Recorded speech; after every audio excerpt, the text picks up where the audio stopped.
ચાલો ભાઈ. હરિ ઓમ નમસ્તે દ્વારકેશાય પરમાનંદમૂર્તયે પરિવાર સમેતાય સંઘોદ્ધાર વિરાજિને સંઘોદ્ધાર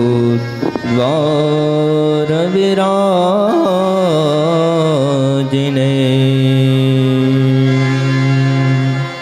કરારવિંદે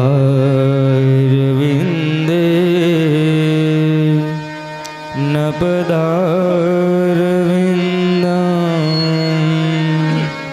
મુખારવિંદે વિનવેશયંતં વટસ્ય પતરં સ્યપુટે શયાનં બાલમુકુંદં મનસા સ્મરામિ. શ્રી કૃષ્ણ ગોવિંદ હરે મુરારે હે નાથ નારાયણ વાસુદેવ. જી હવે પીબસવા મૃતમેતદેવં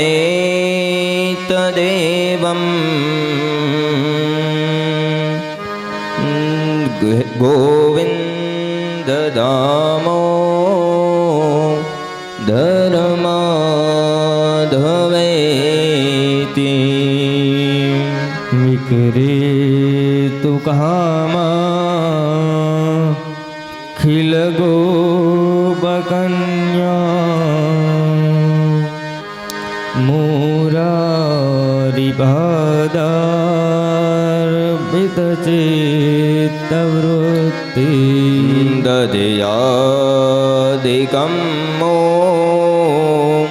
હવસાદભોચાદ ગોવિંદ દામો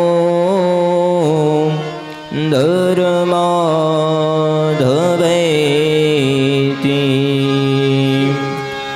ગૃહે ગૃહે ગો પવદો કદંબ સર્વે મિલિત્વા સમવાપ્ય યોગ. પુનિયાનિ નામાનિ પઠન્તિ નિત્યં ગોવિંદ. વક્રતુંડ મહાકાય સૂર્યકોટિ સંપ્રભો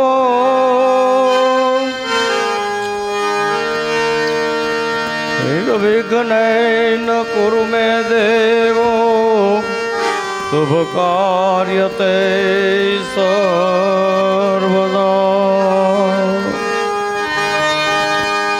નારાયણં નમસ્કૃત્યં નરં ચૈવ નરોત્તમં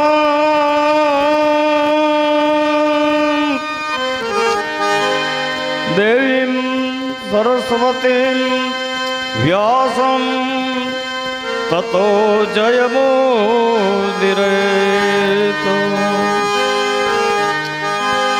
ગુરુ બ્રહ્મા ગુરુ વિષ્ણુ ગુરુદેવો મહેશ્વર.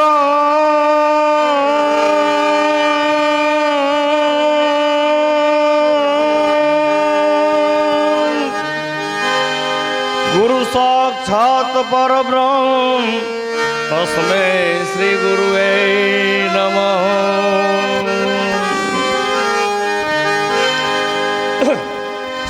ક્લામ બ્રહ્મ વિચાર સારવારમાં ધ્યાન જગત વ્યાપિની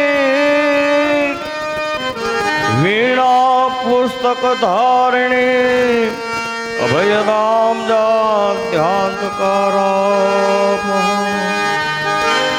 હસ્તે સ્ફટિક માલિકામ વિદ્યતિ પદ્માસન સંસ્થિતા વંદે તામ પરમેશ્વરી ભગવતી બુદ્ધિ પ્રદાય શારદાય તો આય હનુમંત પધારીએ આ કથા કહુમતી અનુસાર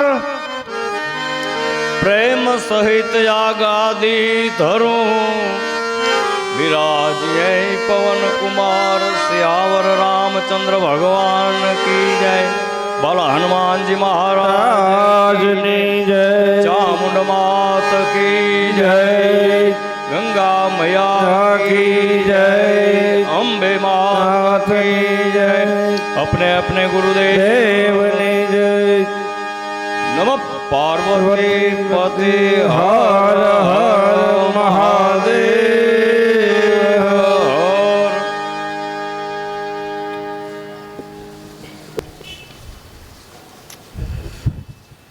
हरिद्वार धाम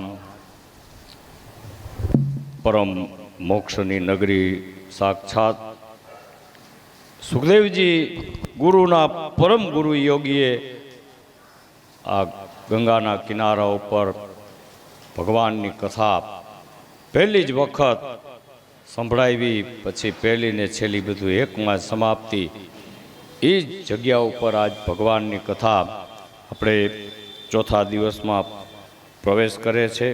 મંગલ પ્રવેશ સરસ મજાનો આજ બુધવાર ભગવાનનો જન્મ થયો તેથી જ વાર હતો.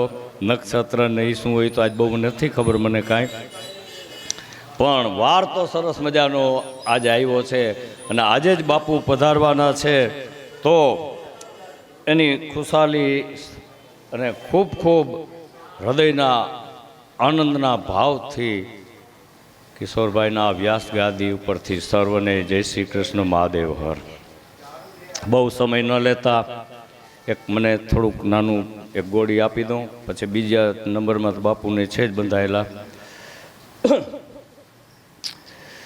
તાલી પાડીને રાધે શ્યામ બોલજો રે, તાલી પાડીને રાધે શ્યામ બોલજો રે, તાલી પાડીને રાધે શ્યામ બોલજો રે, તાલી પાડીને રાધે શ્યામ બોલજો રે.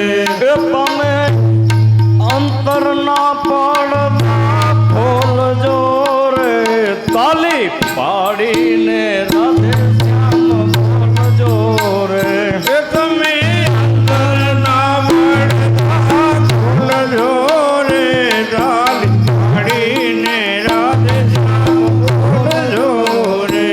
તાલી પાડતા જે હર ખાય છે રે, તાલી પાડતા જે હરે ભાઈ છે રે, તાલી પાડતા જે હર ખાય છે રે, તાલી પાડતા જે હરે ભાઈ છે રે.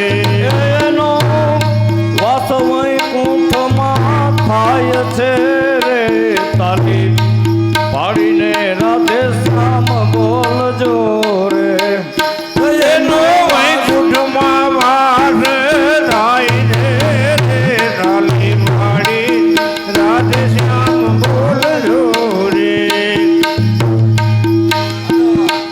તાલી પાડતા જે શરમાય છે રે, તાલી પાડતા જે શરમાય છે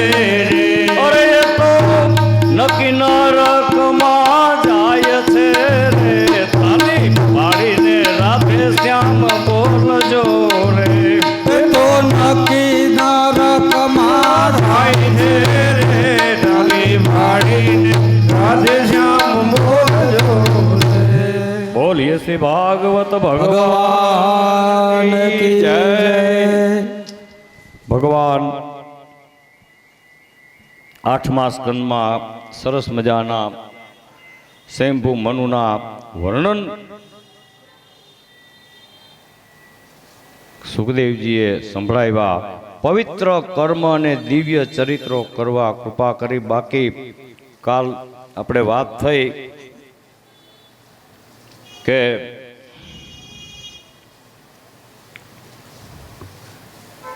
હિરણ્યકશિપુએ એની ભાભીને માને બોધ આપ્યો, પણ આચરણમાં કાંઈ મૂક્યું નહોતું, એટલે ક્યાંય કામ આવવાનું નથી. એક દ્રષ્ટાંત આપ્યું છે. સુખદેવજી કહે છે કે રાજા પરીક્ષિત એક બેન હતા, એનો દીકરો 4-5 વર્ષનો, ગોળ બહુ ખાતો.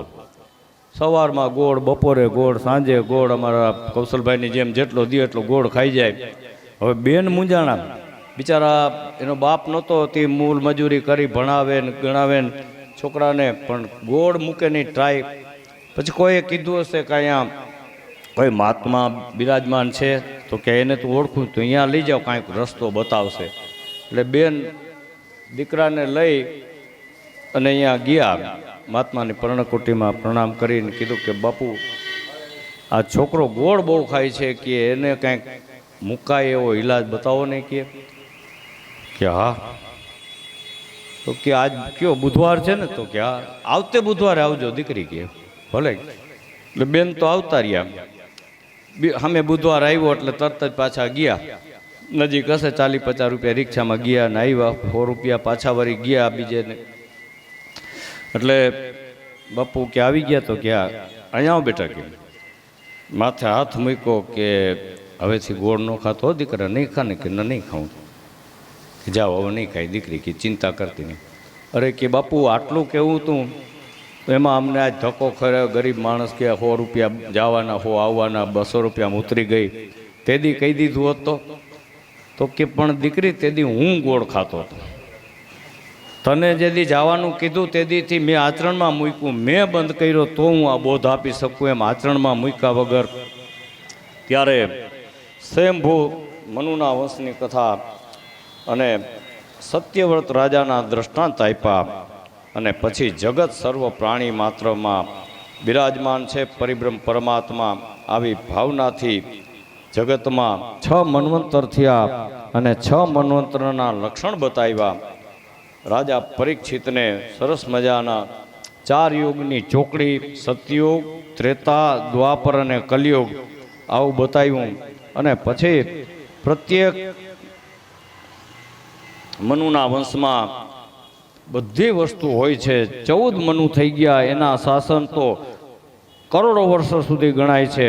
અને કલ્પ થાય છે, થતા આવે છે અને થયા કરશે. મનુ બદલાય, બ્રહ્મા બદલાય અને સર્વનો બદલાય, પણ અવિનાશી એક પૂર્ણ બ્રહ્મ પુરુષોત્તમ બદલતા નથી. એટલે સર્વદા સદાય એને ભજવા અને આપણે એક જ વખત એની જય બોલીએ છીએ. પૂર્ણ પુરુષોત્તમ ભગવાન કી જય.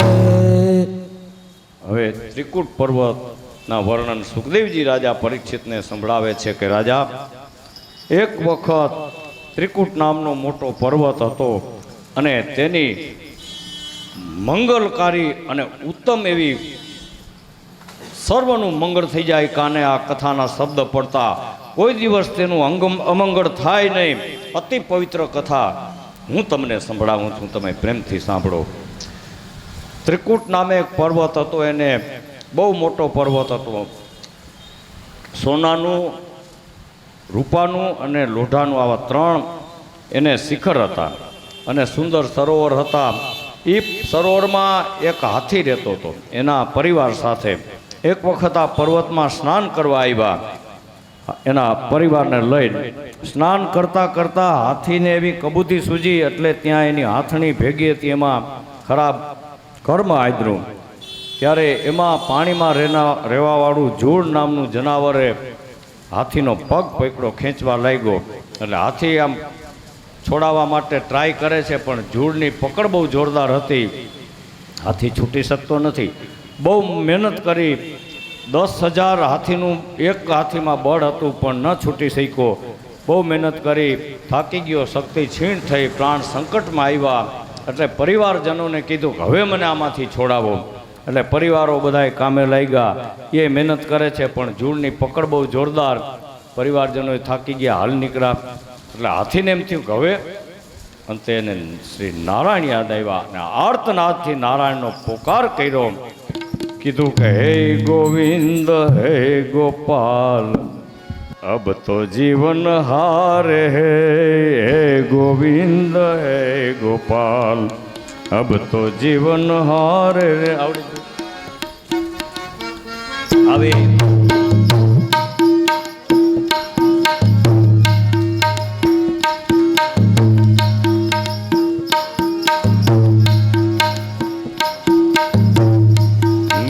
पीवन है तू गए सिंधु के किनारे जल बिन बसत ग्रह चरण पकड़ पछारे हे गोविंद हे गोपाल अब तो जीवन हारे रे.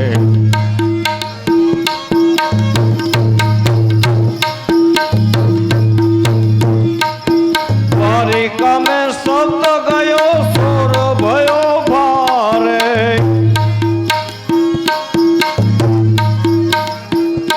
शंख चक्र गदा पद्म गरुड़ पे सिधारे हे गोविंद हे गोपाल राखो राज हमारे.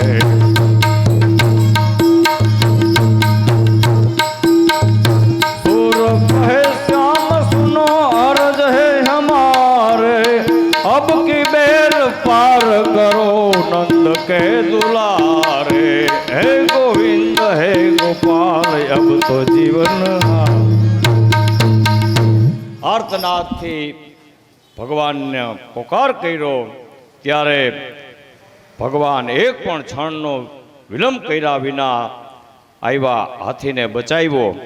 ત્યારે હાથીને એમ થયું કે અંતરિક્ષમાં આવ્યા, ભગવાનને દેખતો નથી, જોતો કાંઈ ખબર નથી, આવી ગયા. પણ એને એટલી તો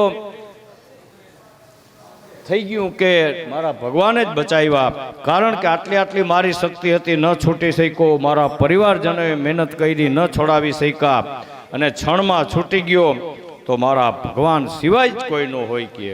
એટલે આમ વિચારી પોતે જે સરોવરમાં ઊભો હતો એમાં તાજા ખીલેલા કમળનું પુષ્પ સૂંઢથી તોડી, ભગવાનને દેખતો નથી કાંઈ, પણ એમ કે ભાવથી પણ પ્રભાવ પડી જાય ને એનાથી 4 ફૂટે છેટા નહોતા, એટલે દર્શન હજી આપ્યા નહોતા. પણ આને ઝબકારો એવો થઈ ગયો ત્યારે ભૂમિના પ્રભાવ પડે છે. કદાચ તમે 20 કરોડનું મકાન બનાવ્યું, એમાં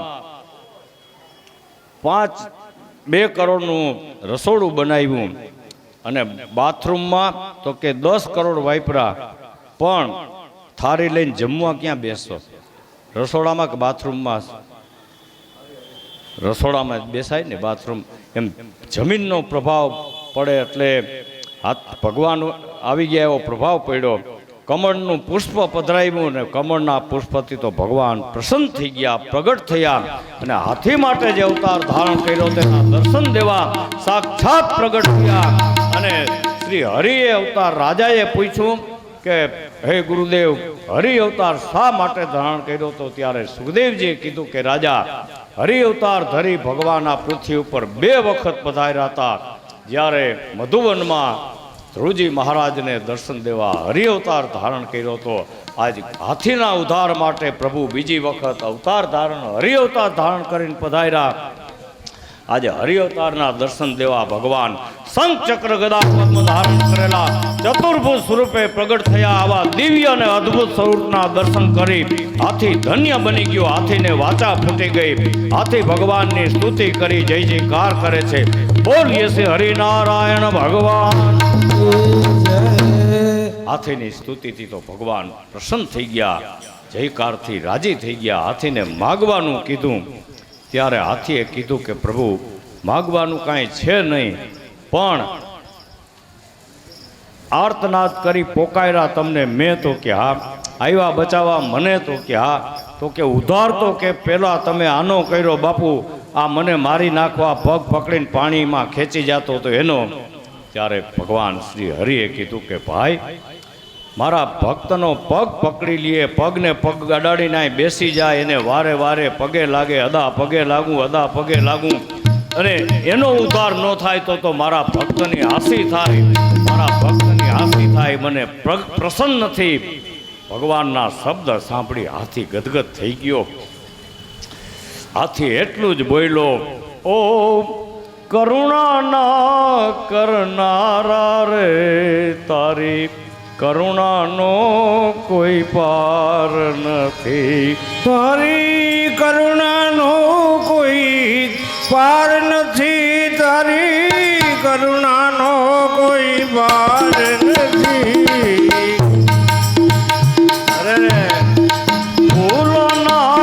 ભૂલનારા રે, મારી ભૂલોનો કોઈ પાર નથી. ત્યારે ભગવાન હાથી ઉપર પ્રસન્ન થઈ ગયા. અને પછી સુખદેવજી રાજા પરીક્ષિતને થોડો પ્રશ્ન થયો. અને ગજેન્દ્ર મોક્ષની કથામાં રાજા પરીક્ષિત ગુરુદેવને પૂછે છે કે ગુરુદેવ, ગજેન્દ્ર ભગવાને કમળ અર્પણ કર્યું અને પ્રસન્ન થઈ ગયા. ગજેન્દ્ર પણ ચતુર્ભુજ થઈ ભગવાનના સ્વરૂપ ધારણ કર્યા, અને ગજેન્દ્રનું કારણ હાથી બનવાનું શું હતું? ત્યારે સુખદેવજી કહે છે કે રાજા પરીક્ષિત, પૂર્વ જન્મમાં હું નામે ગંધર્વ હતો. સ્ત્રીઓની સાથે સરોવરમાં રહેતો, સરોવરમાં સ્નાન કરતો હતો, અને એની પત્નીઓ સાથે અહીંયા એવી ખરાબ કીડા કરતો હતો. ત્યારે એ જ સરોવરમાં દેવલ ઋષિ સ્નાન કરવા આવ્યા. એટલે આ ગંધર્વે ડૂબકી મારી અને દેવલ ઋષિનો પગ પકડીને પાણીમાં ખેંચ્યા. ઋષિ ક્રોધાયમાન થયા અને કીધું કે તું મોટો ઝૂડ હાથી બની જા કે, ત્યારે ઝૂડ બની જા કે પાણીમાં રહેવાવાળું જનાવર. ત્યારે ગંધર્વને ભૂલ સમજાઈ ગઈ કે ભારે કરી બ્રાહ્મણનું અપમાન થઈ ગયું. બે હાથ જોડી માફી માગી. ત્યારે દેવલ ઋષિએ કીધું કે હવે બ્રાહ્મણનો શાપ તો તને લાગી ગયો, પણ જ્યારે ગજેન્દ્ર હાથી આ સરોવરમાં સ્નાન કરવા આવશે અને એનો તું પગ પકડજે, અને એની પ્રાર્થનાથી શ્રી હરિ અવતાર ધારણ કરીને આવશે, ત્યારે તારો ઉદ્ધાર થઈ જશે. ત્યારે પ્રભુએ આજ જોડનું મુખ ચીરી એનો ઉદ્ધાર કર્યો, સ્થાનમાં સ્થાપ્યો. ત્યારે પછી હાથીનું કીધું, પૂછ્યું. ત્યારે કીધું કે હાથી પૂર્વજન્મમાં પાંડ્ય દેશના, દ્રવિડ દેશના ઇન્દ્રદ્યુમન નામે રાજા હતા. એક વખત સ્નાન કરી શ્રી હરિની પૂજા કરતા હતા. ત્યારે એના ગુરુ અગસ્ત્ય ઋષિ આવ્યા. પણ બ્રાહ્મણનું કોઈ અપમાન ન કરવું, ગમે એવા મૌન વ્રત હોય તો એ ભાગવત શાસ્ત્ર એમ કહે પધારો પધારો. આને કાંઈ કર્યું નહીં, એટલે અગસ્ત્ય ઋષિને જરા ખોટું લાગ્યું કે આ તો રાજા જાડી બુદ્ધિવાળો કહે છે, તો હાથી બની જાય. પછી એને હાથી બનવાનું રાજા એનો શાપ સ્વીકારી લીધો. બીજા જન્મમાં તે હાથીનું સ્વરૂપ પામ્યો, પણ શ્રી હરિની ઉપાસના કરી હતી, એટલે શ્રી હરિએ તેનો આજ ઉદ્ધાર કર્યો છે. ત્યારે કીધું કે આ ગજેન્દ્ર જીવનમાં, ગજેન્દ્ર મોક્ષની કથા ભાગવતમાં એક વખત તમે પ્રેમથી સાંભળી લ્યો. એના જીવનમાં ઉદાસીનતા હોય, કોઈ ગાંડાપણું હોય, આમ ચીડિયાતું કોઈ બોલતું હોય, ગમતું ન હોય, અનેક જાતના વિચાર આવ્યા રાખતા હોય, ખાતા ભૂતા ક્યાંય ગમતું ન હોય, ખરાબ સપના કોઈ બાળકને આવતા હોય, કોઈ બાળક લઘુશંકા પથારીમાં કરી લેતું હોય, અને તેના નાશ કરનારની આ ગજેન્દ્ર મોક્ષની કથા સુખદેવજી રાજા પરીક્ષિતને ગંગાના કિનારે સંભળાવી. અને કીધું કે તે સમયે ભગવાને એમ કીધું કે જે કોઈ પ્રાંત કાળમાં ઉઠી અને એટલું યાદ કરે કે કિશોરભાઈએ અમને હરિદ્વારમાં ગજેન્દ્ર મોક્ષની કથા સંભળાવી, એના સર્વ પાપનો નાશ થઈ જાય છે. આ સરોવરને, વનને યાદ કરશે, અને એની અંતે હું નિર્મળ બુદ્ધિ ભગવાન કે આપીશ. કોઈ બાળક ભણવામાં નપાસ થતું હોય ત્યારે અહીંયા બેસાડી ગજેન્દ્ર મોક્ષની કથા સંભળાવો. કોઈ 90-95 વર્ષના જે કોઈ તો એને તમામ બુદ્ધિની પ્રાપ્તિ થઈ જાય. સુખદેવજી મહારાજે 4 મનુની પછી કથા સંભળાવી અને આગળ જતા સમુદ્ર મંથનની કથા આવે છે. ત્યારે સુખદેવજી ને રાજા પરીક્ષિતે કીધું કે સમુદ્ર મંથન શા માટે કરવું પડ્યું? ત્યારે સુખદેવજીએ કીધું કે રાજા, એક વખત દુર્વાસા ઋષિ ભગવાનની પૂજા કરી, ભગવાનની આવી ફૂલની માળા ડોકમાં પહેરી અને આવતા હતા. સામે એનો રાજા ઇન્દ્ર હાથી ઉપર બેસીને આવતો હતો. એટલે દુર્વાસા ઋષિને એમ થયું કે આપણો રાજા આવે છે, એટલે આ ફૂલની માળા એને પ્રસાદી તરીકે પોતાની ડોકમાંથી કાઢી અને ઇન્દ્રના ગળામાં પહેરાવી. પણ ઇન્દ્ર એનો સ્વીકાર કરવાને બદલે માળા કાઢી અને ફેંકી દીધી. ત્યારે હાથીએ સૂંઢથી પકડીને માળા પગ નીચે છૂંદી નાખી. એટલે દુર્વાસા ઋષિ તો ક્રોધી હતા બહુ. ત્યારે આ બધું નજરે જોયું એટલે કીધું કે હવે તને આ ભગવાનની માળાનો તે અસ્વીકાર કર્યો છે અને આમાં શું છે તું જાણસ કે એક ફૂલની પાંખડી પર પગ નીચે ન આવી જોઈએ, દોષ લાગે. ત્યારે કીધું કે હવે તું લક્ષ્મીથી ભ્રષ્ટ થઈ જઈશ. એટલે આ સાપ લાગ્યો ઇન્દ્રને. પછી ઋષિનો સાપ લાગ્યો એટલે ઇન્દ્રને સાપ મુક્ત થવા માટે કોઈ રસ્તો જડ્યો નહીં. આ સાપના પરિણામે સૌ દેવતાઓ દુઃખી થઈ ગયા અને શ્રી નારાયણને શરણે ગયા, બ્રહ્માજીને સાથે લીધા. પછી બ્રહ્માએ હરિને કીધું કે પ્રભુ, હું તો સરસ મજાની કંઈક ધૂન ગાતા ગાતા ગયા, પણ હવે અત્યારે તો છે ટાઈમ ભાઈ, સરક નાની એમ 2 મિનિટ.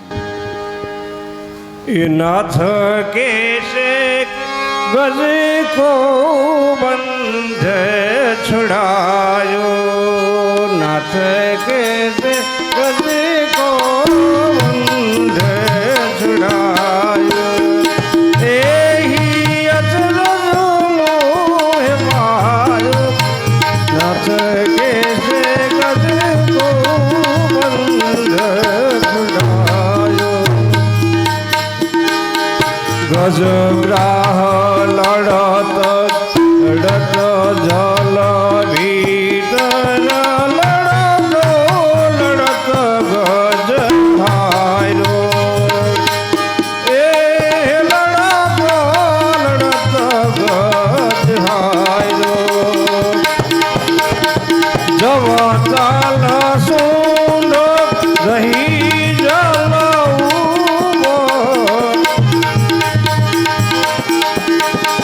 તબ હરિ નામ મુગાય, નાથ કેશે ગજ કો બંધ છુડાયો, નાથ કેશે ગજ કો બંધ છુડાયો.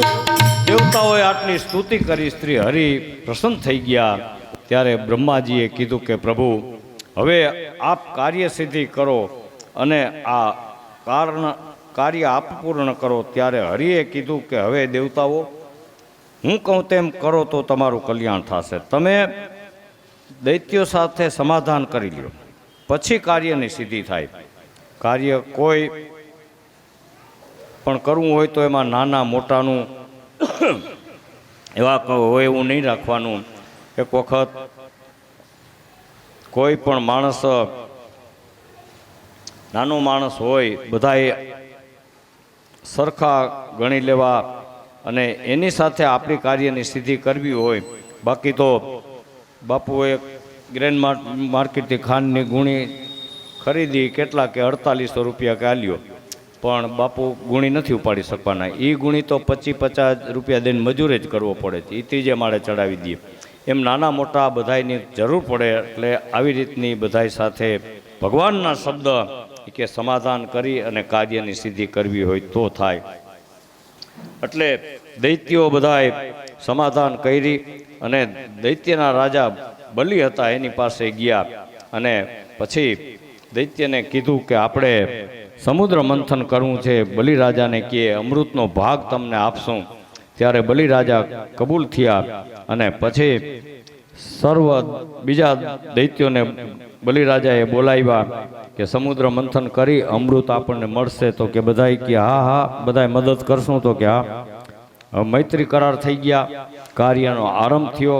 શ્રી હરિએ કીધું તો એ પ્રમાણે સમુદ્ર મંથન માટે મંદરાચળ પર્વતની જરૂર હતી. હવે પર્વત બહુ ભારે હતો, ત્યારે બધા દેવતાઓ અને દૈત્યો લઈને આવતા હતા, પડી ગયો. પછી ભગવાને ગરુડને આજ્ઞા કરી, ગરુડને ખાંધ ઉપર રાખી અને સમુદ્રમાં લાવી મૂકી દીધો. અને શ્રી હરિની રજા લઈ ગરુડજી વિદાય થયા. હવે વાસુકી નાગને અમૃતનો ભાગ આપવાનો ઠરાવ કરી એના નેત્રા બનાવ્યા અને પર્વતને ફરતો વીંટી લીધો અને મંથન કાર્ય શરૂ થયું. ભગવાન પણ પર્વત બહુ ભારે હતો, કોઈ આધાર નીચે હતો ને, એટલે પછી જળમાં ડૂબવા લાગ્યો. એટલે ભગવાનને ત્યારે સરસ મજાનો અવતાર થઈ રહ્યો એનું દેવતાઓ દેખી ગયા, જોઈ ગયા ભગવાનના કે આ અવતારના દર્શન આજ પહેલી વખત થયા. એટલે આપણે એની સાથે જે બોલીએ, બોલીએ શ્રી કચ્છપ નારાયણ ભગવાન કી જય. પછી સમુદ્ર મંથનનું કામ આગળ ચાલ્યું. હવે આગળ જતા દૈત્યો અને દેવતાઓ, હવે આમાં પડ્યું અવરું, અને મેળવવું તું અમૃત ને નીકળ્યું ઝેર. થઈ ભારે ગયા. ને ઝેર કેવું કે કાટકૂટ નામનું ઝેર ત્રણે લોકને તપાવવા લાગ્યું અને કોઈ શ્વાસ ન લઈ શકે. બધા ત્રાહીમામ થઈ ગયા કે હવે આપણે શું કરવું, આખી સૃષ્ટિ બળવા લાગી. એટલે છેવટે બધા સદા શિવને શરણે ગયા અને મહાદેવજીની સ્તુતિ.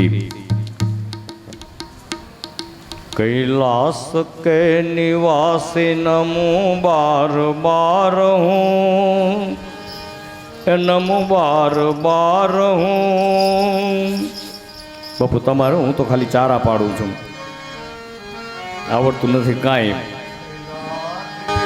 નિવાસી નમો બાર બાર હું, નમો બાર બાર હું. આયો શરણ તિહારે પ્રભુ તાર તાર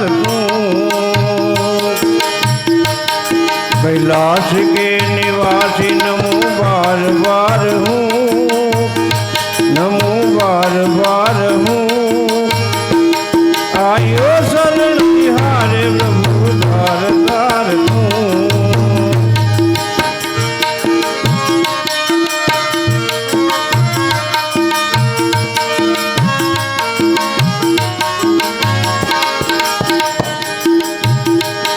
कैलाश के निवासी हो,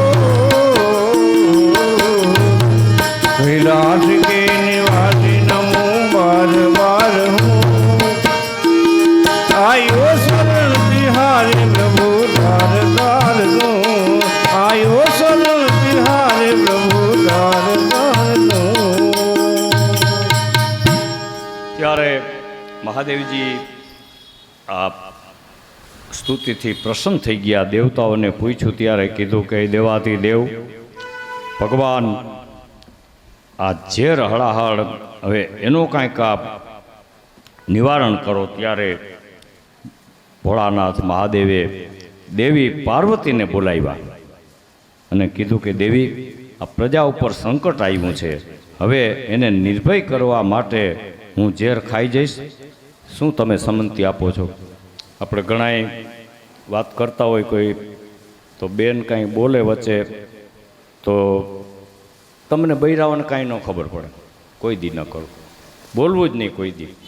બૈરાવો હતા ત્યારે ત્યાં તમે અહીંયા પહોંચ્યા છો, બૈરાઓને ખબર પડે નહીં એવું અપમાન જેવું કોઈ દિવસ શબ્દ બોલાય નહીં.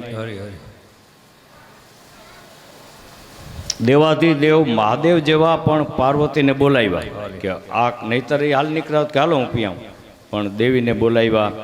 કીધું કે આ રીતે તો દેવીએ સંમતિ આપી કે જાઓ તમે, તો જ તમારું અહીંયાથી સંમતિ મળે, તો જ કાર્ય સિદ્ધ થાય. ભાઈને બહારગામ જવું હોય, નિરાલી ન દેખે ત્યાં સુધી ઘર બહાર નીકળી ન જવાય કે હું બાને કહીએ કે બાપુને કે હું જાઉં છું, પછી એને કહેવું પડે કે હું જાઉં છું, કે આ જાઓ તમે, તમારું કાર્ય સિદ્ધ થઈ જાય. પણ અપમાન કોઈ દી આવી રીતે કરવું નહીં. ત્યારે પછી મહાદેવજીએ ઝેરને હાથમાં લીધું, સમંતી લીધી દેવીની, અને પછી એને પણ એમ થઈ ગયું કે હવે મારી ધર્મપત્નીએ સમંતી આપી છે, પછી આ ઝેર આનાથી કદાચ 1000 ગણું હોય તો મને કાંઈ નથી થવાનું. ત્યારે મહાદેવજીએ ઝેરને પીતો ગયા. ઝેરના લીધે પછી મહાદેવજીએ અંદરે નથી ઉતાર્યું, બારે નથી કાઢ્યું, ને કંઠમાં રાખ્યું, અને એને હિસાબે મહાદેવજીના કંઠમાં ડાઘ થઈ ગયો, અને એને હિસાબે મહાદેવજીને એક નામ પડ્યું છે, બોલીએ શ્રી નીલકંઠ મહાદેવ. અમે નીલકંઠ મહાદેવના, હું પૂજારી હતો બાપુ નાના ગામમાં. 25-26 વર્ષ અખંડ પૂજા. લોટો 5 વાગે એટલે મારો ચડી જતો હતો મોરવાડી, અને એના પ્રતાપે મહાદેવજી મને આ ફળ આપ્યા. સમય જતા મહાદેવજી ઝેર તો પી ગયા, અને દેવતાઓ પ્રસન્ન થયા, દાનવો, અને પછી કામ આગળ ચાલ્યું. હવે કામ તેનું ગાય નીકળી ત્યારે ઋષિએ લીધી, અને બલિરાજાએ ઘોડો લીધો, ઐરાવત હાથી ઇન્દ્રએ સ્વીકાર્યો. પછી આમ સમય જતા ઘણી વસ્તુ 14 રત્ન કહે છે, અને છેવટે સાક્ષાત લક્ષ્મીજી પ્રગટ થયા ભાઈ. અને લક્ષ્મીજીના હાથમાં માળા લીધી, અને પરબારું એને તો સ્વયંવર રચ્યો તો. એટલે ચાલતા ચાલતા જ્યાં શ્રી હરિ બિરાજમાન હતા એના ગળામાં માળા રોપી. ત્યારે બધાય ઋષિ મુનિઓને ખબર પડી, જય જયકાર થાય છે. બોલીએ શ્રી લક્ષ્મી નારાયણ ભગવાન. ત્યારે સમુદ્રમાંથી વારુણી નામના મદિરા નીકળી. એ આ લોકોએ અસુરોએ, એટલે એ હજી પીધા રાખે છે, અને મંથન કાર્ય ચાલુ થયું. અંતે સમુદ્રમાંથી અમૃતનો કુંભ લઈને ધન્વંતરી મહારાજ પ્રગટ થયા. બોલીએ શ્રી ધન્વંતરી મહારાજ.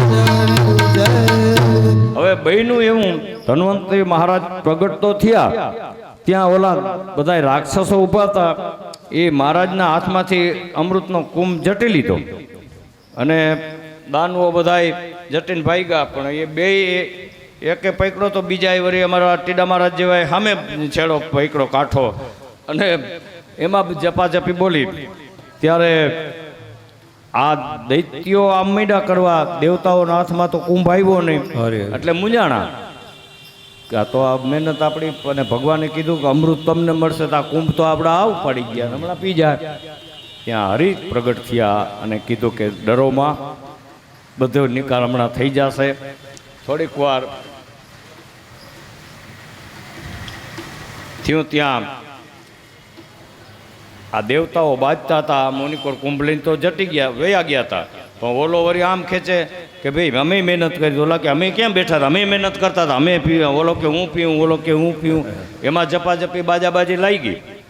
એટલે ત્યાં 20 વર્ષની સરસ મજાની યુવાન સ્ત્રી વસ્ત્ર અને દાગીના આભૂષણથી ભાંગી પડે એવી ઇન્દ્રની અપસરાની જેમ ત્યાંથી નીકળ્યા. એટલે આના હાથમાં કુંભતો હતો, પણ આ રાક્ષસની દ્રષ્ટિ ખરાબ હોય, એટલે એને ખરાબ દ્રષ્ટિથી મીડા જોવા, એના રૂપમાં અંજાઈ ગયા. એટલે કીધું કે આને કંઈ આપણો નિકાલ કરાવશે. એટલે કીધું કે અમારા કજીઓ મટાવો ને. કે શું છે? કે અમૃતનો કુંભ બોલો ધન્વંતરીને લઈને પ્રગટ થયા, અમે જતી તો લીધો, દેવતાઓના હાથમાં ન જવા દીધો, પણ અમારે આમાં આ કે હું પહેલાં પી જાઉં, અમારા મેહુલભાઈ કે હું પહેલાં પી જાઉં, ને હવે લાગી ગયું છે આમાં કે આ બધી ઘાણી. તો મીડા પીવા પાણી, તો પછી કીધું અમૃતનો જડે. તો પછી મોહિની સ્વરૂપ ધારણ કર્યા હતા. એટલે એ સ્ત્રી એમ બોલી કે એ કુંભ તમારા હાથમાં હોય ત્યાં સુધી નિકાલ ન થાય, મને દઈ દો. તો કે દિયો કે આપણે નિકાલ કરવો. એટલે એ રાક્ષસની બુદ્ધિ બહુ ન હોય જાજી, અને ખરાબ દ્રષ્ટિ, ખરાબ હલકું વર્ણ, હલકા વિચાર, એમાંય પછી બુદ્ધિ ભ્રમિત થઈ જાય તમારી. એટલે તરત જ કુંભ દઈ દીધો. પછી કહેજો હું કહું એમ કરવાનું તો જ તમને અમૃત મળશે. હા હા તમે જેમ કહ્યું એમ. અમે કાંઈ નહીં બોલી, કોઈ બોલતા નહીં. કે ના, કે બધાએ દૈત્યો આ લાઈનમાં બેસી જાઓ. કે બેસો પલોઠી વાળી લીધી, બધાએ બેસી ગયા. પછી દેવતાઓને કીધું કે તમે બધા આમ બેસી જાઓ. કે હા બેસી ગયા. ત્યારે ઓલા રાક્ષસો પાસે હાથમાં કુંભને લઈને ગયા, અને કે આ ઉપરનું પાણી જેવું છે ને આછું, એ કે ઓને પાઈ દો. આ દેવતાઓને, અને તમને નીચે ઘાટું હશે ને એ બધું તમને કે હા બરાબર બરાબર એની વાત ભાઈ દઉં. એમાં અકલ ન હોય કાંઈ, બાકી આ છાસ થોડી છે કે એમાં આસવરીને આમ કાઢી નાખો, મીંડા પાવા. હવે એમાં રાહુ હતો, આમાં એ દૈત્ય હતો, એ ચતુર. એને એમ થયું કે આમાં કાંઈક છે દારમાં કાળું, કોકમ હોય ગયું. એટલે ઊભો થઈ અને સૂર્યની ચંદ્રની વચ્ચે બેસી ગયો. એટલે સૂર્ય ચંદ્ર બે જોઈ ગયા. આ મોહિની સ્વરૂપમાં દેવતાઓ ઓળખી ગયા હતા કે પ્રભુ પોતે જ છે. એટલે નજીક આવ્યા એટલે સૂર્ય ચંદ્રએ કીધું કે રાહુ અમારી વચ્ચે આવીને બેસી ગયો છે. ભગવાન કે હવે કોઈ દિવસ શું કહેવાય પંક્તિ ભોજનમાં એમાં ભેદ ન થાય. કોઈ દિવસ ભાઈ આવ્યા હોય લાલપુરથી તેને સરખું, પછી દેરને નબળું ને એવું નહીં, એ તો સરખું જ. પછી કે ભગવાન કે હું મારી રીતે ન્યાય કરીશ, પણ અમૃત તો પીધું રાહુએ. પણ પછી છેલ્લે એના ધડ ને મસ્તક જુદા કર્યા, પણ અમૃત પીધું એટલે મર્યો નહીં. પછી આપણે જે તારો કહે છે એ છે સ્થાપના કરી એની. પછી છેલ્લે નીકળી ગયા અને ઘડાનો કર્યો ઘાટ, ઠીકડે ઠીકડા. ત્યાં તો ઓલા રાક્ષસ ઊભા થઈ ગયા, અરે દગો દગો, આ તો વિષ્ણુ આવ્યો બાયડીને હાવડી પહેરીને કે મારો મારો મીંડા કરવા. ત્યાં તો ભગવાન બધા દેવતાઓને ખબર પડી અને આ યુદ્ધ ચાલુ થયું. કે છે ભાગવતમાં કે 28 દિવસ સુધી આ યુદ્ધ ચાલ્યું, અને પછી શ્રી હરિ ત્યાં પ્રગટ થયા અને આ સહારને અટકાવ્યો છે. હવે નારદજી ત્યાં આવ્યા, દેવોને સહાર કરતા અટકાવ્યા અને બધાને અમૃત પાયું છે. અને દૈત્યોના સંઘર્ષણની કથા સુખદેવજી રાજા પરીક્ષિતને કહે છે કે રાજા, પરિપૂર્ણ સંપૂર્ણ હૃદયના જેટલા ભાવ હતા એ આમાં મૂકીને તને સંભળાવી. અને આ કથાના પરિણામે તમારા પિતૃ, તમારા પરિવારમાં કોઈ અસરગતિમાં ભટકતા હોય, ભૂત પિચાસ એની કોઈ પાયમી હોય, તો આ દેવતાઓના સંઘર્ષણની કથાથી સર્વ ગતિને પામી જશે. એવી આ ગંગાના કિનારે પરીક્ષિત કથા સાંભળી ધન્ય બની ગયા. અને મોહિની સ્વરૂપ ધારણ કર્યું એ કૈલાસમાં મહાદેવજીને ખબર પડી કે ભારે કરી આને તો ક્યાં અવતારે ધારણ કર્યો અને દર્શને ન થયા. અને મેં નક્કી રાખ્યું છે કે જેટલા અવતાર ધારણ કરે બધાના દર્શન કરવા. હવે આને તો આ અવતાર ધારણ કરી કામ પૂરું કરીને માયા સંકેલ લીધી. મહાદેવજી કે હાલો વિનંતી તો કરું. તો માતાજી સાથે આવ્યા. અહીંયા લક્ષ્મીજી ને નારાયણ ઊભા હતા. મહાદેવજી પધારો પધારો થયું. શું કૈલાસ ઉપરથી ધક્કો ખાવાનું કારણ? તો કે ભાઈ હમણાં મોહિની સ્વરૂપ ધારણ કર્યા હતા મને ખબર પડી, એના દર્શન કરવા. એ તો કાર્યક્રમ પૂરો થઈ ગયો. રાયના ભાવ રાતે આવી ગયો. વાણિયા કે છે તો કે પણ પ્રભુ આ ધક્કો અમારો અહીં સુધીનો ને અમને તેમને વિનંતી. ભગવાન કે હવે સમય આવવા દો. પછી ભગવાન જાણી ગયા હતા કે હવે આને, એટલે તરત જ અહીંયાથી એક એ જ સ્વરૂપ એટલે જે ધૈર્યું હતું આ કુંભ લેવાનું રાક્ષસો પાસે, એ જ સ્વરૂપ ત્યાં નીકળ્યું. એમાં પાર્વતી પોતાની સાથે ઊભા હતા, સામે લક્ષ્મી ને નારાયણ ઊભા હતા. પણ આમ જોયું એમાં મહાદેવજી એમાં લલચાઈ ગયા. જેને કામને બાળીને ભસ્મ કર્યો હતો એ આજ આ ભગવાનની માયામાં દેવાધિદેવ મહાદેવજી જેવા જો અટવાઈ જતા હોય બાપુ, તો આપણે તો ત્યારે આમ નજર કરી એને એમ થયું કે પાર્વતીને ખબર નથી, લક્ષ્મીને ભગવાનને ખબર નથી. એટલે ઓલી સ્ત્રી કોર ભાગી, એટલે ઓલી સ્ત્રી આમ ભાગી. હવે આ તો એની જ માયા હતી. એટલે મહાદેવજી પાછળ હમણાં પકડી લો, આમ લાંબો હાથ કર, ત્યાં કેટલે નીકળી જાય એવી ચેષ્ટા એવી કરતાં કરતાં મહાદેવજી ભગવાનની આ મોહિની સ્વરૂપમાં ઠગાઈ ગયા. ગંગાને પાર ને જંગલમાં આમ હાથ કરે, પકડાય નહીં. ઝબકારો મીંડો થવા મહાદેવજી થાકી ગયા કે હવે તો ભારે કરી, આ શું કહેવાય કે આવી સ્ત્રી મને પણ આમ જ્યાં પછી ભગવાને નક્કી કર્યું કે હાથનો સ્પર્શ થયો ત્યાં સાક્ષાત સ્વરૂપ ધારણ કર્યા અને મોહિની નારાયણમાંથી શ્રી નારાયણ પ્રગટ થયા. ત્યારે મહાદેવજી પગમાં પડી ગયા, અરે પ્રભુ આ. ત્યારે એટલું જ કીધું મહાદેવજીએ કે બોલીએ શ્રી માયાપતિ ભગવાન. મોહિની સ્વરૂપના દર્શન થયા. ભગવાન મહાદેવ ધન્ય બની ગયા. પછી કૈલાસમાં ગયા છે. હવે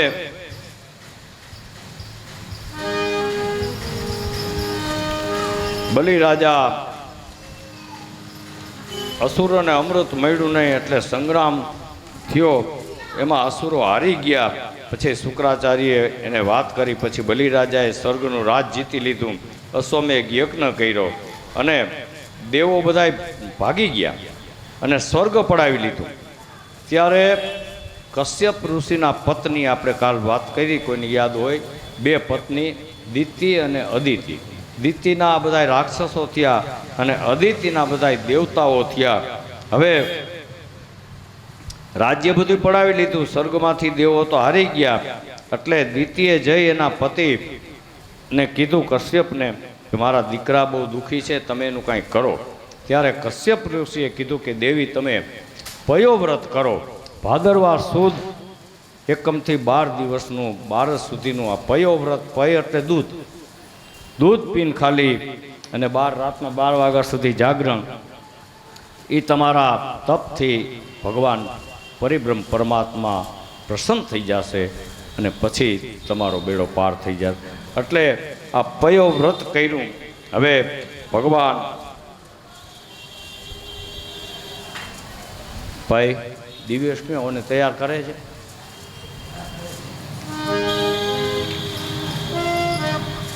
કેટલેક પહોંચ્યું ભાઈ, એ કહેજો અમને.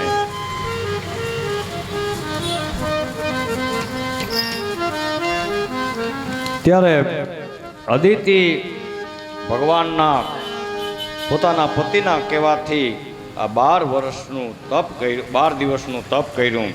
દેવો અને દૈત્યના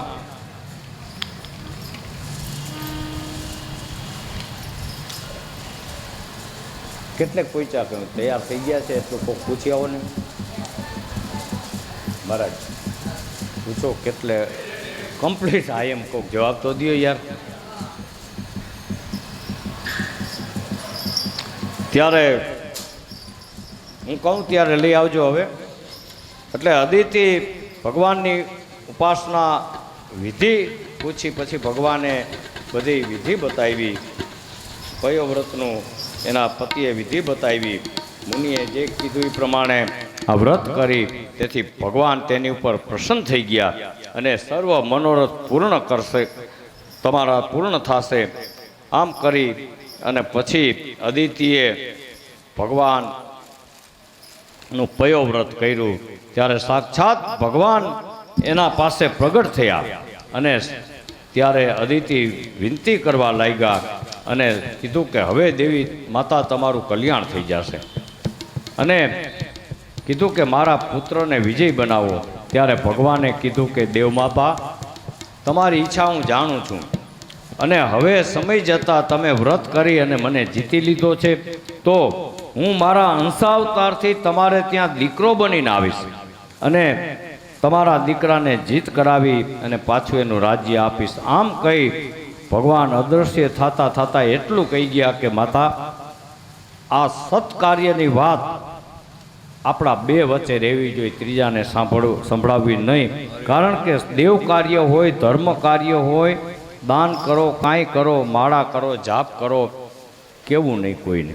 આપણે એમાં ઘટે છે. અમને ઘણા એક પ્રશ્ન થયો હતો કે અદા તમે કહો છો તો તમે તો આ કથાનું ગણો છો કે આ હુડતાલીએ પૂછ્યા ઉડતાલીએ, પણ આ તો સંકલ્પમાં ભૂલ ન થાય એટલા માટે એની ગણતરી.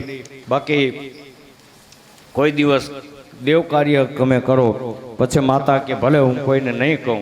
આમ કરી ભગવાન અદૃશ્ય થયા છે.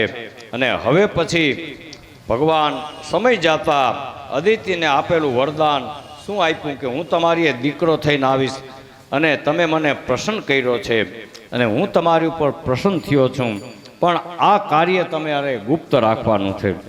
પછી માતાજીએ કબૂલ કર્યું. પછી બરાબર ભાદરવા સુદ 12ની તિથિ. હવે ભાઈ ધીમે ધીમે લેતા આવો અને એક ખુરશી ઉપર 9 વાસન બિરાજી અને વામન ભગવાન પધારશે. તો અહીંયા કાલ માતાજી બેઠા હતા એ રીતે સેજ થોડા પાછા હટી જાઓ.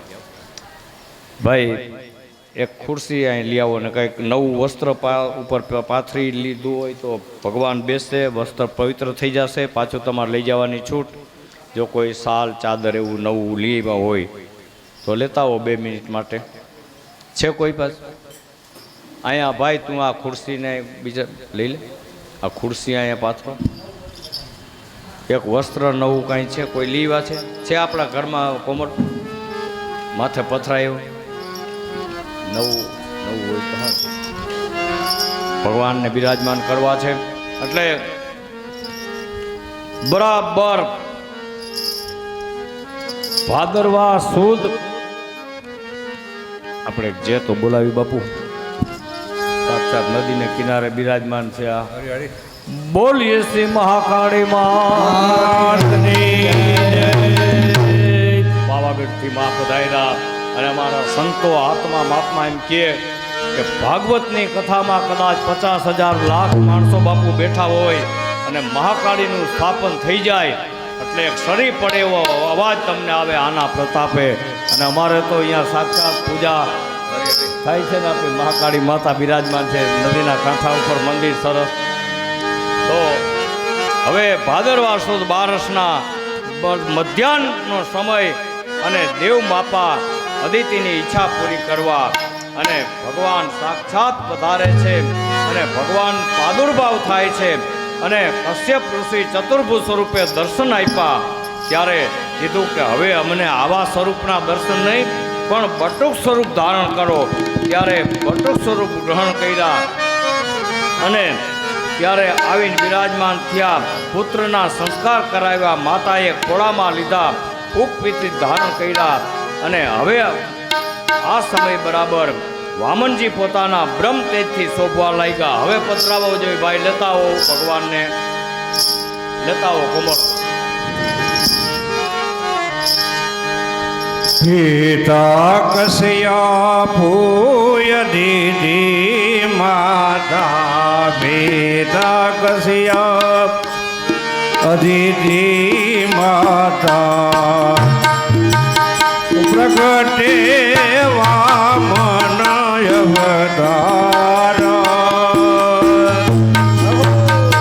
અરે વાલા પ્રગટે વામન અવતાર.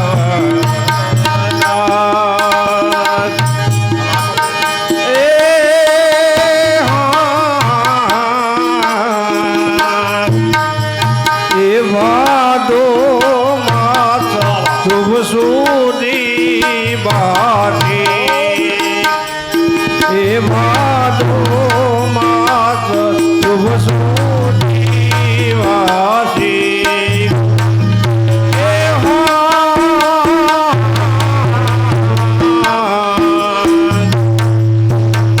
હરે વાલા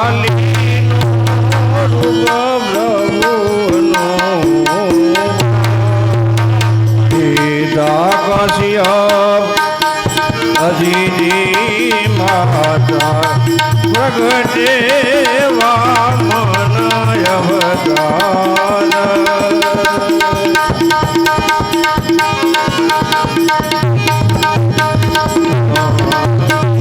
ડુગારું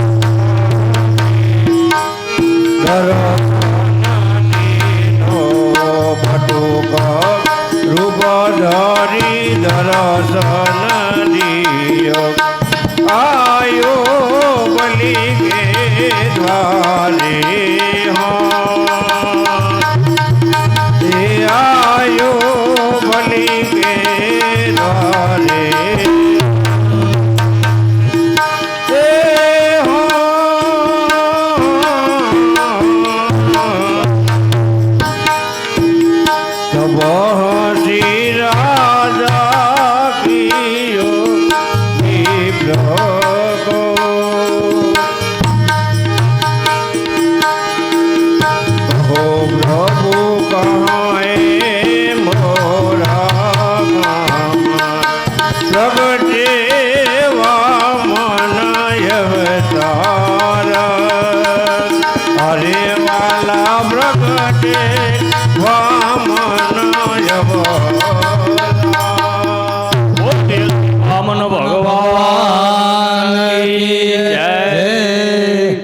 સાક્ષાત કદાચ ત્યાં બલિરાજા પાસે માગવા ગયા હતા એ જ સ્વરૂપ આજ તે જુઓ તો ખરા. ભગવાન સાક્ષાત એમાં એના હૃદયમાં બિરાજમાન હોય. હરી હરી વાહ, પ્રભુની કૃપા વગર આ કાર્ય કાંઈ થતું નથી.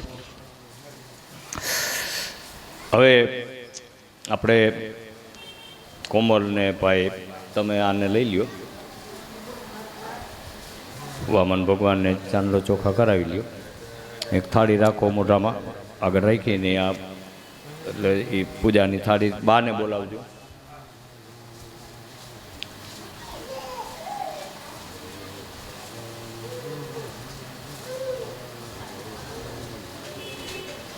ઓલી વખતે તારો વારો ભાઈ હો, ઓલી વખતે આપણે મેંદરડાથી આખો સંઘ આવશે ને ત્યાં તો મોટો થઈ ગયો છે ને તું, એટલે જ નહીં કહો એટલે છત્રીનો